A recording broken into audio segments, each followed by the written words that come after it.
Salut à tous.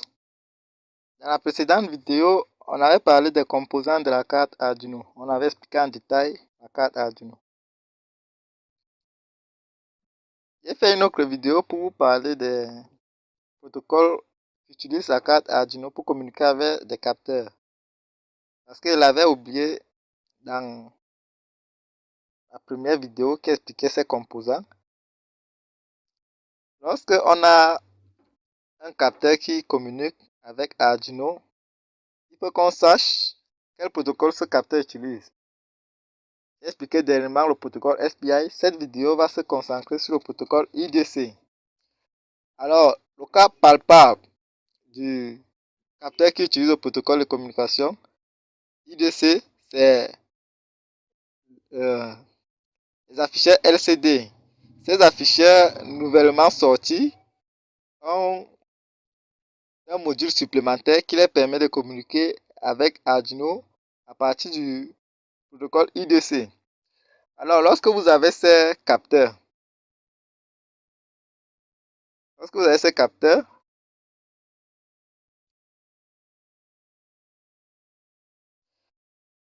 soyez-en sûr que ces capteurs auront 4 broches.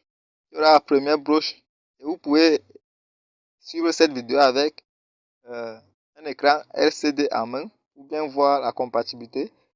Une broche qui sera VCC et vous la connectez à VCC de l'Arduino.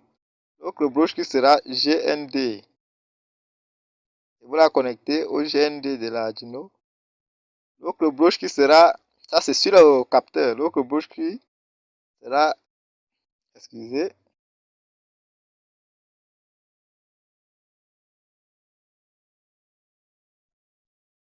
SDA, SDATA.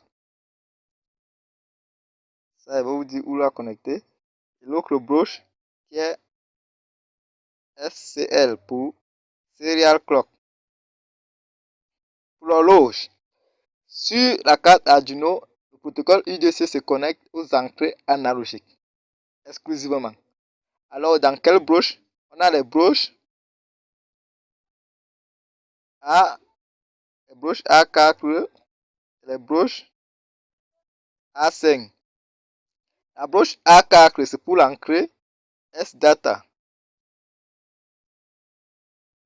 La broche A5, c'est pour l'entrée SCL.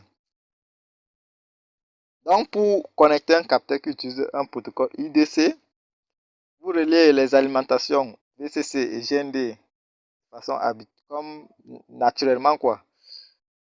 Et puis, le SDATA, vous le mettez à la broche A4 de l'Arduino. Et le SCL, vous la mettez à la broche A5 de l'Arduino. J'ai dit l'exemple palpable d'un périphérique qui utilise ce protocole, ce sont les afficheurs LCD.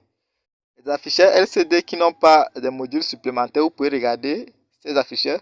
S'il y a un module supplémentaire derrière, ça veut dire que ces afficheurs utilisent le protocole IDC. Si ce n'est pas le cas, ces afficheurs utilisent une communication parallèle. Et là, il va falloir utiliser beaucoup de broches.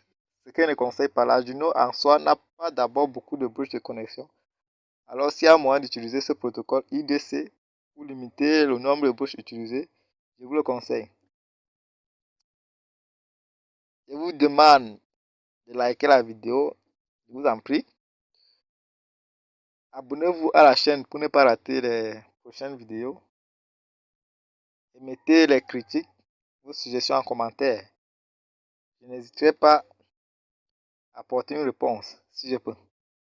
Alors on se dit à très bientôt sur cette chaîne pour la prochaine vidéo.